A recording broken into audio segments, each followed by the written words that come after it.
bozotalanga. J'espère que vous allez bien. Ngapenaza bien par la grâce de Dieu. Dans l'on a bino na vidéo, aux ali vidéo ya try ho tozo mekapi lamba ngana bino ensemble comme vous voyez na yebi ke bele bolingana sala ba vidéo o bo se plateau to mekapi lamba puis ça ba idée na ndako lo koni ko somba ne lo koni ko somba te vidéo na nga le ko mekapi lamba ngana bino ezali vidéo to sala na shop ya Zara de magasin o to kenda ki lelo sa magasin ya Zara dans la box na biso eyaki awa le bel dans comme bozomona box na biso yango yo eza ya Zara na somba ki quelques ensemble qui na se plaît comme webi que na ba spring été comme ça donc pas la petite vraiment on a été fier parce que webi que na Londres mboula na mboula mikolo o malili ekoti donc na baki qui dans quelques ensemble ensemble moko ya bien na mona ki na Zara kotaki dans Zara vraiment koti ba ensemble mikolo so moninga na Instagram na na zola ta ensemble ba dans que la rose so bien moi plusieurs mois puis non ma belle eza nango ba ensemble moko ya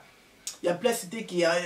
plastique qui est licolo déjà quand ensemble moko ya Zara donc c'est vraiment joli ba côté sur ça 100 livres non dans Zara quoi ensemble moko vraiment kitoko donc voilà donc on a qui ensemble côté qui est tout na mi pourquoi prendre pour la les belles dames bon ba linga ka za propre ba ma kitoko na mi so batou j'espère que vidéo oyo et que c'est plus ça donc on va mi quitter parce que voilà vraiment eza bien comme moment que ça fait longtemps que na sali ba vidéo parce que ça qui vraiment santé bien merci Seigneur santé la ngas que ekomi kozonga. Et là,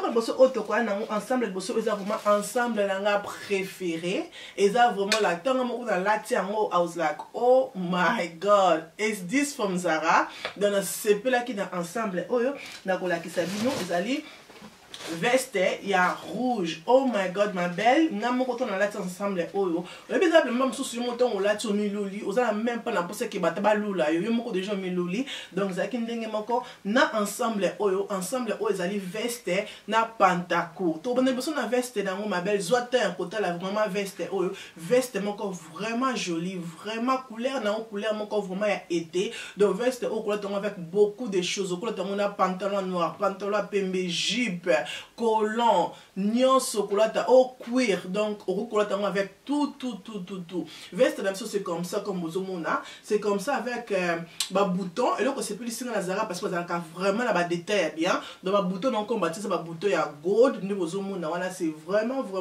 joli et ba bouton dans on peut eza awa na maboko comme bozomona bâtir 3 boutons ya gold pour ba bouton donc toujours ça là on peut ça en valeur ba bouton donc ça là qui veste monsieur comme ma chère donc ça pour ba bouton donc comme bozomona coupe c'est comme ça et bah tu des poches et ça donc ba poche ça bon ba dessin bah tu donc ba poche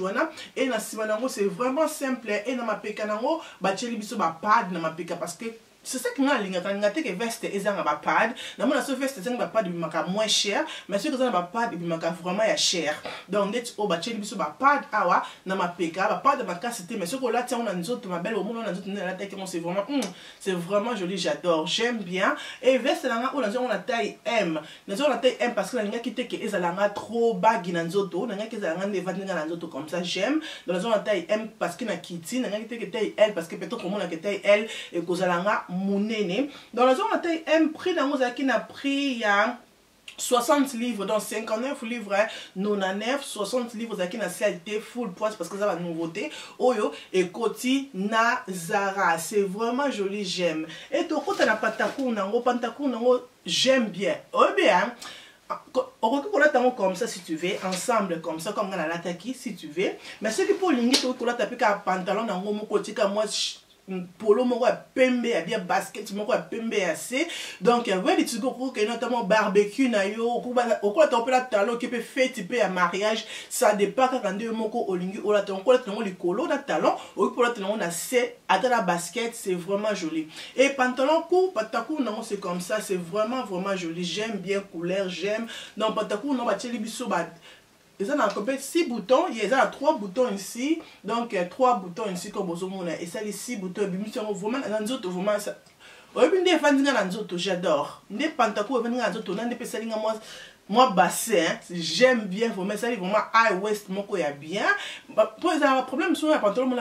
bassin et vandi, après comme le quête comme une qui est le quête comme mon aîné. Mais oh vraiment, et vandi vraiment très bien, donc vraiment bien, j'aime bien. Pantacourt, on a pris, il y a 28 livres, donc 27 livres 99, donc 28 livres, et nous avons une taille L, comme vous voyez, Nazara, Nazalaka taille L. Ok, ma belle, et le Kolanda, ezali crop top nabiso, oyo, na somba qui entend, on a qui on internet, c'est qui vraiment sir na côté. I was like, ah, j'ai bâti aux ala comme ça, bâti aux avec banzela comme ça, la ligne en ming, parce que ça bâti aux ala chien, na bossani comme ma griffe en haut, à ça la ming bâti comme ça, so y bien on dit que la commentaire na c'est parce que na bossani, et toi la monnaie qui on a zara aux la tissu aux bâti la ça bâti à cher. I was like, ah, mais ça crop top, moi, ça crop top, j'aime, mais, you know, ça a vraiment, ah, comment on a dit là-bas? Ça a vraiment, 100% dans le thé. Et moi, parce que crop top, sur la terre, moi, ça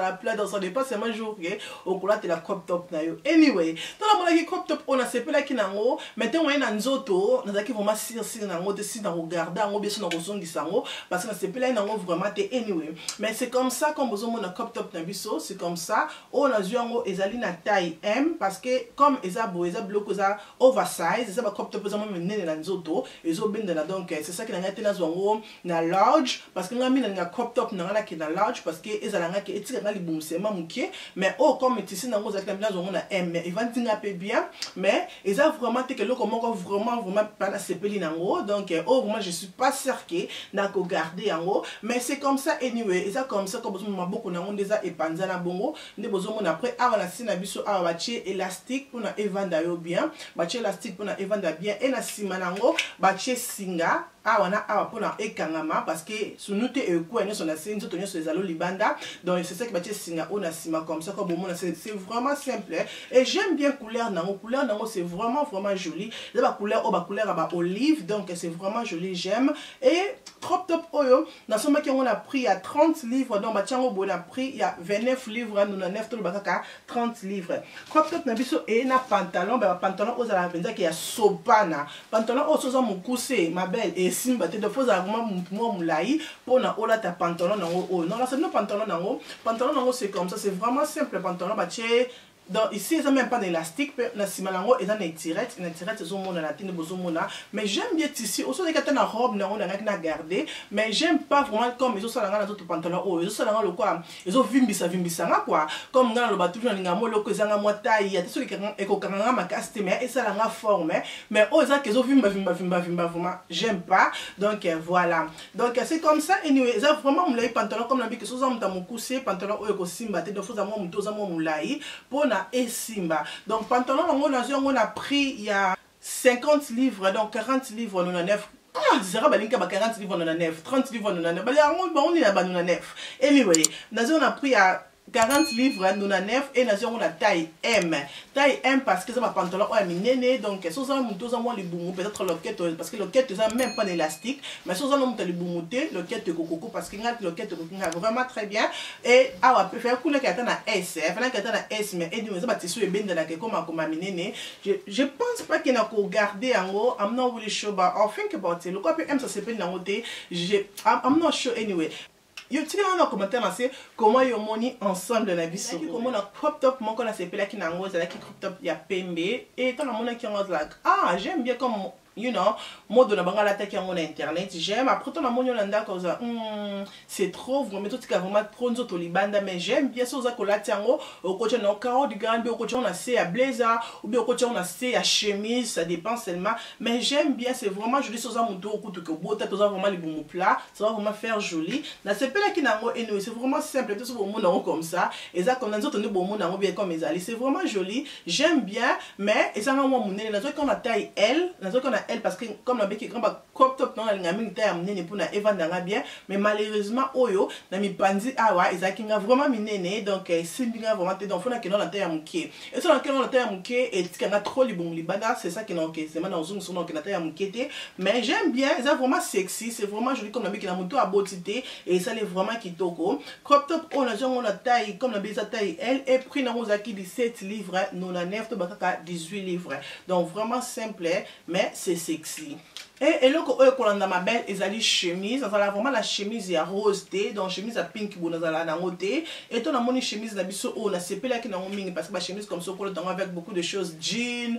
pantalon PMB, pantalon noir, pantalon couleur, nous sommes oyo lingi et donc et terme ozoya. Et chemise on a pris à 20 livres, donc 19 livres on a 9, to bakaka 20 livres. Et chemise on a taille M, donc on a taille M, mais je pense que dans faut la changer, on a large parce que M dans mon qui finit dans ma beaucoup à bonasser et finit à trop dans un que ça le quoi oversize, so ça veut dire que nous avons la taille L pour la ezalanga mener le présent dans ma look on a la télé on a été que ékaranga nzoto, mais c'est vraiment joli pour la 20 livres, j'aime bien, donc couleur nango j'aime donc et là que oyo koya kolanda nazali na ensemble on a mona ki ngo ça fait longtemps que na banda ko mona ngo et na sepela ki nango donc ensemble déjà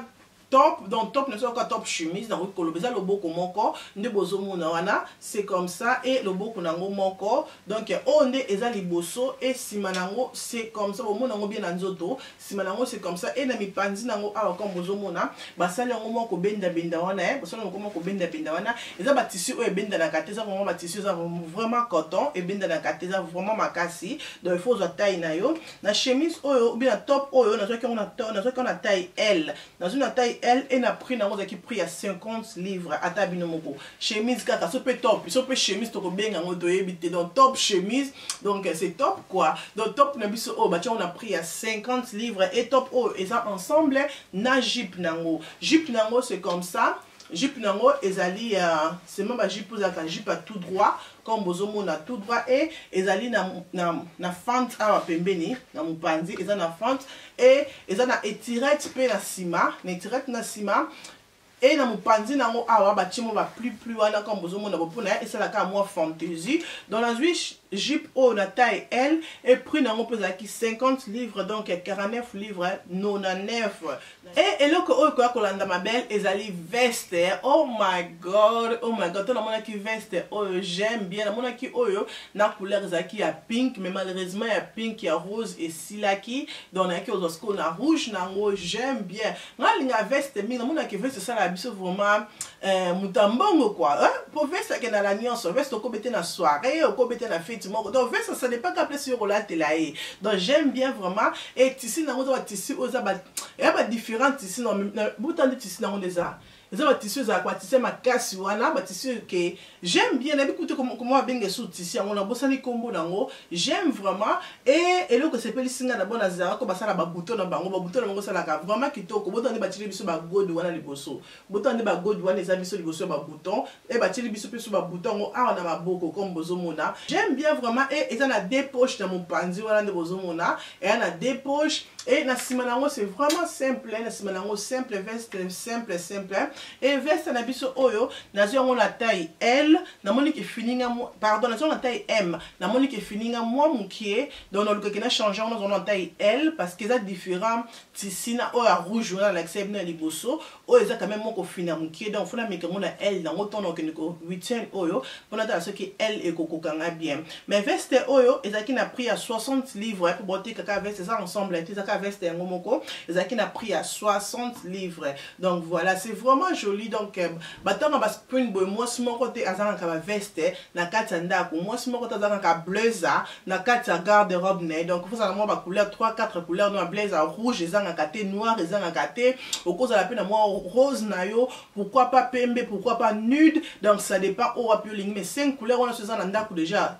enough donc voilà OK na accessoire et donc on a sepela ki kozwa na sepela kozwa linette donc na mona ki linette ba kota ki linette na sepela ki na bazaki na couleur oyo za couleur ya burgundy donc rouge au bozomona comme ça na te sozo ma burgundy bozomona rouge donc za burgundy ne bozomona bazaki na couleur oyo et bazaki pe na couleur oyo za ki couleur ya nude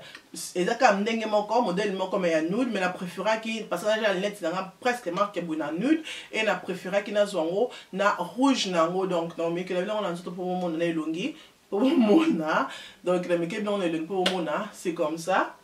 donc bazaki na couleur oyo na nude et bazape na couleur oyo rouge batiaki on a pris à 20 livres et oyo nude batiaki on a pris à 25 livres et nga na préféré ki nanga nazwa ngo na couleur nanga oyo ya rouge parce que ça lunette moko te ya couleur oyo et j'aime bien vraiment comme basali yango. Je pense que na ba elongi nyonso elongi ya milai elongi oyo eza bilenge ya boule elongi nyonso zo nango je pense que ekokende donc voilà et na caisse nango comme ça comme vous avez la caisse nango eza ya noir et oza pe na elamba nango pour na ko protéger ngo so ko ngome ma caisse te dans un elamba nango comme ça pour na ko protéger les lunettes. OK ma belle eloko ni esi la kate donc biloko o nga zaki na Zara ya monde na ki ko partager ngo ngana bino et j'espère que vidéo oyo et c'est pelisi bino ce comment que vidéo et c'est pelisi ma belle avant que obima ko bosa na te ko aimer vidéo et ko sala nga bien sala abonner na la Roche Show et ko sala nga bien makasi ce ko vraiment na komanga la rose na kolata ba look oyo ba bilamba o na la kisibino comment na ko sala ba look nanga ezala ko bosa na te ko na Instagram o ezali la Roche Show ko na bisika na zo poster komanga na kolata bilamba nanga bomo na ndenge e ko sala nga na nzoto. OK, merci beaucoup na biso bozala ki wana nzambe azala na biso nzambe abomba biso atukutani mukolo mususu tinate e community na bye.